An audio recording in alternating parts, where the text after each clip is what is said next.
ఇదిగో నీవు గర్భం ధరించి కుమారుని కనును, ఆయనకు యేసు అని పేరు పెట్టను. ఆయన తన ప్రజలను వారి పాపం నుండి రక్షించును. ఆయన రాజ్యానికి అంతము లేదు. నేను పురుషుని దానిని నాకు ఇది ఎలా జరుగును? పరిశుద్ధాత్మ నీ మీద కూర్చుని సర్వోన్నతి శక్తి నిన్ను కనుకను కనుక పుట్టబోయే శిశువు పరిశుద్ధుడై దేవుని కుమారు అనబడను. ప్రభువైన దేవుని కుమారు అనబడను. అది దేవుని చిత్తమే ఉన్నది, ఆ ప్రకారంగా జరగవలసినది. మరియా నీ బంధువులైన ఎలిజబెత్ కూడా తన వృద్ధాపమందు గర్భం ధరించినది. గొడ్డరాబడిన ఆమెకు ఇది 6వ మాసం. దేవుడు చెప్పిన ఏ మాట అయినను మీరు అధికం కానేరదు. ఇదిగో ప్రభు రాష్ట్రాలను నీ మాట చెప్పినట్టు జరుగును గాక.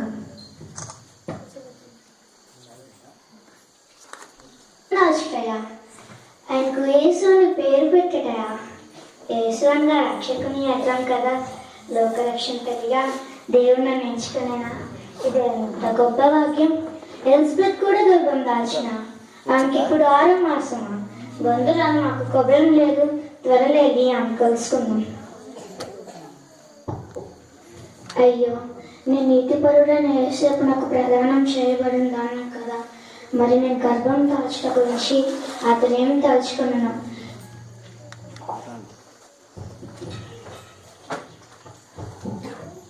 పెళ్లి కాని కన్యక నేను గర్భవతిని, లోకం ఎగతాళి చేయను కదా.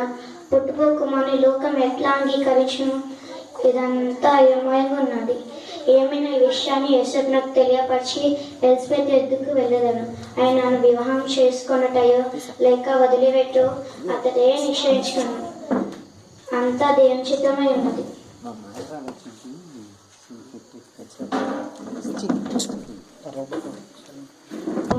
యేసేపు, అయ్యో, ఇప్పుడు నేనేమి చేయాలి? నాకు ప్రదానం చేయబడిన మరియా పెండ్లి కాకముందే గర్భవతి ఒకటయా? అయ్యో, ఏమిటి నా మనసు ఇంత భయంకరంగా ఆలోచిస్తున్నది? లేదు లేదు, ఆమెను అవమానించుట నేను సహించలేను. దేవా, నిన్ను నమ్మి నీ వాక్యానుసారంగా నడిచే నాకు ఎందుకు ప్రభు ఇంత బాధను విధించినావు? ఎక్కడికైనా రహస్యంగా వెళ్ళిపోతాను. అబ్బా, ఆలోచనతో నా తల పగిలిపోతున్నది. కొంచెం సేపు నిద్రపోతాను.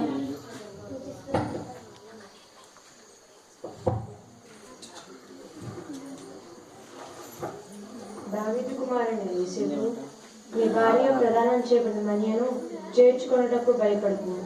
ఆమె పరిశుద్ధాత్మ వల్ల గర్భం ధరించినది. దేవుని కృప చొప్పున కుమారుని కలను, ఆయనకు యేసు అని పేరు పెట్టెదను. ఎందుకనగా ఇదిగో కన్యక గర్భవతి కుమారుని కలను, ఆయనకు యేసు అని ఇమ్మానుయేలు అని పేరు పెట్టెదను అని యెషయా ప్రవక్త పలికిన ప్రవచనం నెరవేరుట వరకు దేవుడు ఈ విధంగా జరిగించినాడు. ఏ మెస్సయ్య కోసం మీరందరూ ఇంతకాలం ఎదురు చూశారో ఆయనే ఈయన. ఆయన నీతి సూర్యుడు, ఆయన రాజ్యానికి అంతము లేదు. కావున సందేహించక మరియను నీ భార్యగా స్వీకరించు. నేను సర్వోన్నతుడైన దేవుని దూతను. నా పేరు గాబ్రియేలు.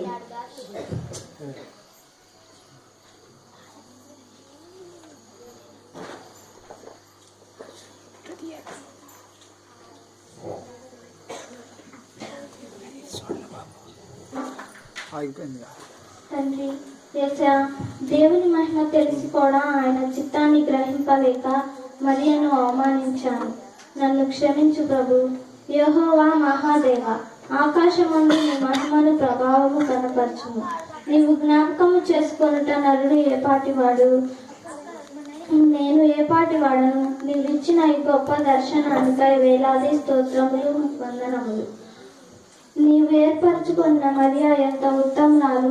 ఇందు మూలంగా లోకం ఎంతో ఆశతో ఎదురు చూస్తున్న ఆ లోక రక్షకుని తల్లిగా నీ దృష్టిలో దయ పొందుట నీవు మాకిచ్చిన గొప్ప భాగ్యం ప్రభువా.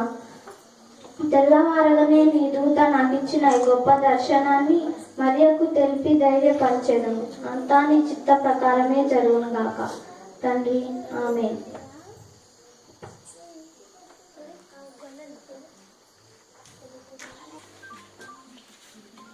Come on. బాక్స్ పనిచేస్తుంది అది తిప్పు కొద్దిగా తిప్పు చెప్తాను నేను చెప్తాను.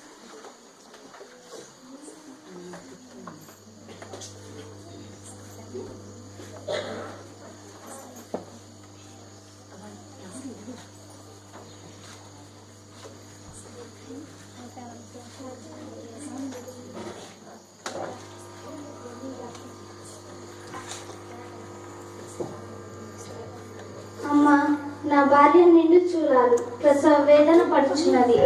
నాయనా, కాస్త స్థలం ఉంటే చూపించండి అమ్మా. అయ్యా, మా ఇల్లంతా చుట్టాలతో నిండిపోయిందయ్యా. అమ్మా, చాలా అలసిపోయి ఉన్నాను, గంటైనా కూర్చొని అమ్మా. దేవుని దీవిస్తాడు తల్లి. మీకేమీ అభ్యంతరం లేకపోతే పసులపాక ఖాళీగా ఉందమ్మా.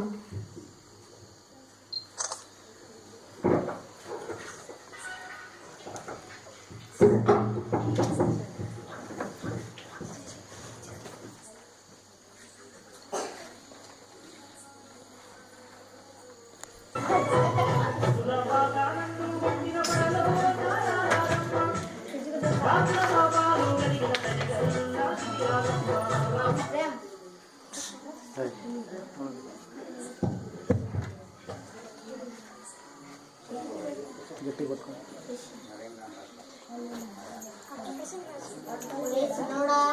గొర్రెటిని మళ్ళేసావట్రా, ఏంద్రా అట్టా వండుతున్నావు?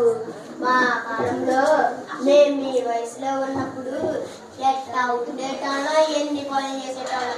ఏహే, ఆ వణుకుడేందిరా? ఈ మంట నెగ్గేరా బాబు. చెత్తగా పోయి చెప్పవు శ్రీమన్ మామ, నీలాంటోనే చాలా మందిని చూసా. ఈ రేతికి ఎందుకో చాలా ప్రశాంతంగా, చాలా చలిగా ఉంది మామ. ఒరే చిన్నోడా, కాటికి ఎట్లా చలి ఎముకల్ని కొట్టేస్తాంది. ఎందుకన్నా చలి మంట దగ్గర కూకొని ఇంకా చలంటావు? ఎంత మంటేసుకున్నా చలిగానే ఉంటుంది గాని, ఇదిగో తాత, ఈ చలిగిలి పోవాలంటే నువ్వేదను మంచి కథ చెప్పగా. నిజమేరా చిన్నాడా, ఇదిగో సీమన్ మామ మొన్న చెప్పా చూడు దావిది కథ, అది చెప్పు మామ. ఎన్నిసార్లు విన్నా ఇంకా వినాలనిపిస్తుంది. మొన్నేగా చెప్పింది ఆ కథ, ఇంకెన్నిసార్లు వింటావన్నా? ఇదిగో తాత, నువ్వే చెప్పదే చెప్పు తాత. నువ్వు మీరా చిన్నాడా, ఇదిగో సీమన్ మామ దావిది కథే చెప్పు. దావిది కథే చెప్పు. ఊరుకోండి సార్, ఏందిరా మీ గొడవ? ఊరి ఎన్ని కథలు చెప్పినా అసలు కథ మాత్రం జరగడం లేదురా. ఏందా కథ మావా? ఏందా కథ? తొందరగా చెప్పు తాత.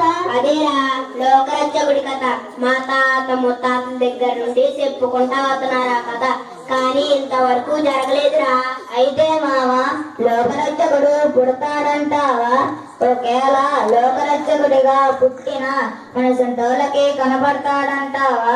ఒకేళ కనబడిన మనసంటోళ్ళని చూడగలమంటావా?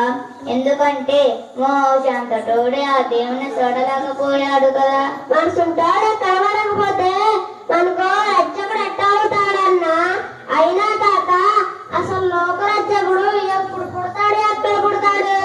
రాసినోడా, ఆ లోకరక్షకుడు ఎక్కడ పుట్టినా ఎప్పుడు పుట్టినా మనసంటోళ్ళకి తప్పగా పడతాడరా, అందులో అనుమానం లేదు. అంతా దేవుని చిత్తం రా. హా, ఒరే పెద్దోడా, నేను కాసేపు బొబ్బుంటా గాని గొర్రెటిని మళ్ళేరా. నేను లేచేదాకా మేలుకొని ఉన్నానురా. తోడేళ్ళు వస్తే జాగ్రత్త రోయ్. రే చిన్నోడా, నేను కూడా ఒకసేపు కొనుగో తీస్తా గాని మందనన్నిటినీ మళ్ళయ్యారా. తోడేళ్ళు వస్తా, జాగ్రత్తలు.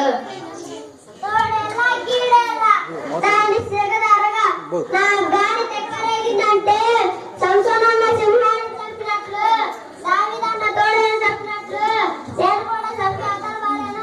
మౌతరది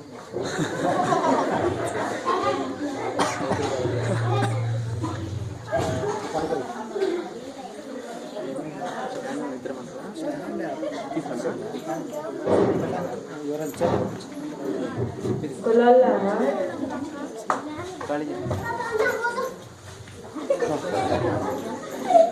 భ్రమల్లారా భయపడుకుడి, ఇది ప్రజలందరూ కాబోవు మహా సంతోషకరమైన సువార్తమానము మీకు తెలియజేయుచున్నాను.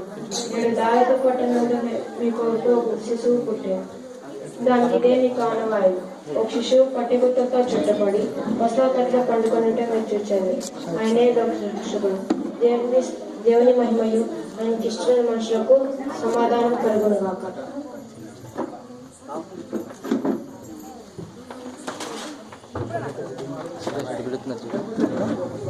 ఎంత ప్రకాశవంతమైన వెలుగు! దేవుడు దేవదూతను పంపించాడన్నా. మన కొరకు లోకరక్షకుడు పుట్టాడంటవా? నిజమేరా, ఆ లోకరక్షకుడు మనలాంటి వారి కోసమే పుట్టాడు. మనం వెంటనే వెళ్ళి దర్శనం చేసుకుందాం. పదండి పదండి. అవును మిత్రులారా, ప్రవక్తల ప్రచుల ప్రకారం ఆ లోకరక్షకుడు యూదా దేశంలోనే పుట్టి ఉండాలి. అయితే మిత్రమా, ఈ కారణం వల్లనే ఈ నక్షత్రం యూదా దేశం వరకు మనకి దారి చూపించి ఆగిపోయిందంటారా? మీరేమంటారు మిత్రమా బెల్తీషజర్? నీవన్న సత్యం మిత్రమా. అందువలన మనం వెంటనే వెళ్ళి యూదా దేశపు రాజైన హేరోదును కలిసి ఆ లోకరక్షకుని చేరడానికి సరైన దారి అడిగి తెలుసుకుందాం. అవును మిత్రులారా, మీరన్నది నిజం. ఇది చాలా మంచి ఆలోచన. త్వరగా వెళ్దాం పదండి.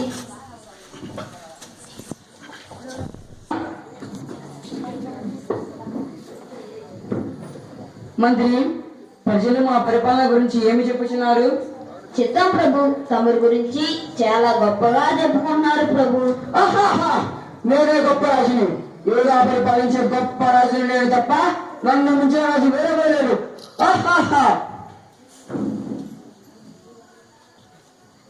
ఏమిటి ప్రభు, ఏమిటో దీర్ఘంగా ఆలోచిస్తున్నారు? మంత్రి, కొన్ని దినాల నుండి నా మనసులో ఆందోళనగా ఉన్నది. ఏదో జయాన్ని జరుగుతుందని మా అభిప్రాయం. మహారాజు చిరంజీవనం గాక. మహారాజు మనసులో ఆందోళన ఆశ్చర్యంగానున్నది.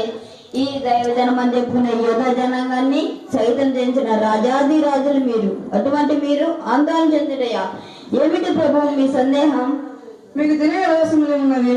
ఆ యూదా జనాంగము ఎప్పుడు మా పక్కల బలమే.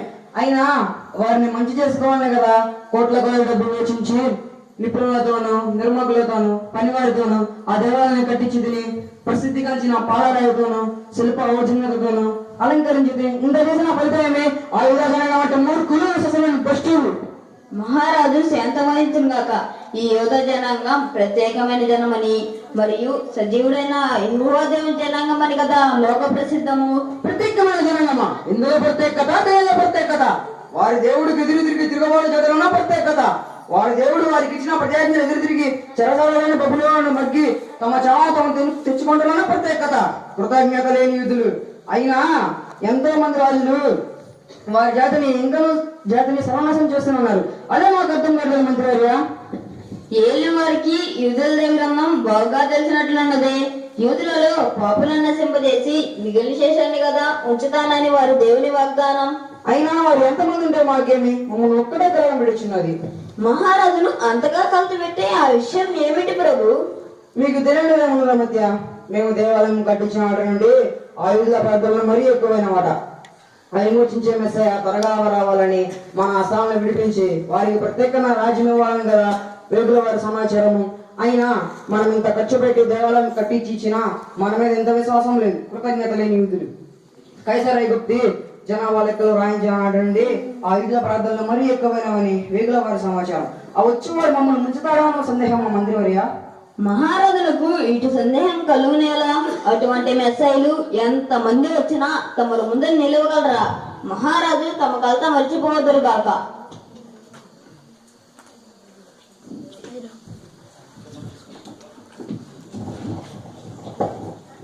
జయం మహారాజా. తమ దర్శనం గురించి ఎవరో ముగ్గురు వచ్చారు ప్రభు. తూర్పు దేశజ్ఞానులట. తూర్పు దేశ జ్ఞానులా? విన్నారా మంత్రివర్య? తూర్పు దేశ జ్ఞానులట మమ్మల్ని చూడాలని వచ్చారట. అంటే మా గొప్పతనము పేరు తూర్పు దేశం వడికి చేరిందనమాట. మంత్రి, మీరు స్వయంగా వెళ్ళి వారిని శుభ్రంగా వారిని ప్రవేశపెట్టుడు. చిత్తం ప్రభు, తమరి ఆజ్ఞ.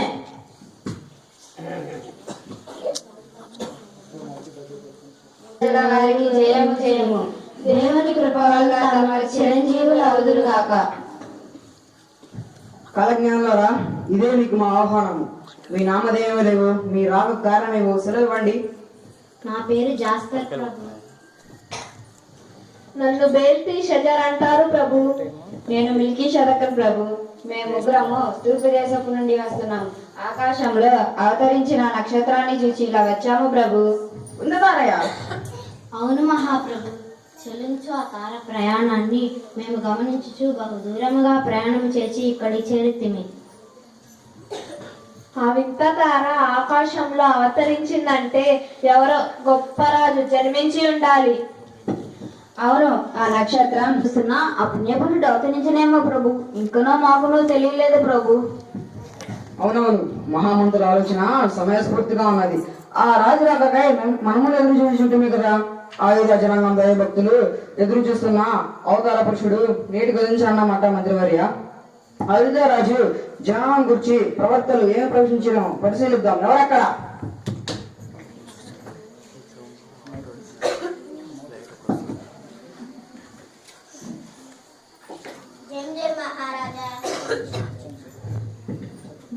మహారాజా, నీవు ప్రధాన యాదకులకు వెంటనే వెళ్ళి బాబు తెలిసిన 2 శాస్త్రులను లోనికి ప్రవేశపెట్టమని మా ఆజ్ఞ వినిపించుము.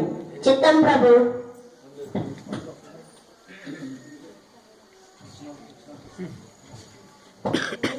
కల్పించి నన్ను క్షమించండి ప్రభు. అదేం లేదు జ్ఞానులారా, మీరు వచ్చి మాకు ఎంతో మేలు చేశారు. అయినా ఆయుధ రాజు జనాలను గురించి తెలుసుకుంటే మా కర్తవ్యం. ఏమంటారు మంత్రివర్య? మనం కూడా పూజించాలి కదా. అవును మహారాజా.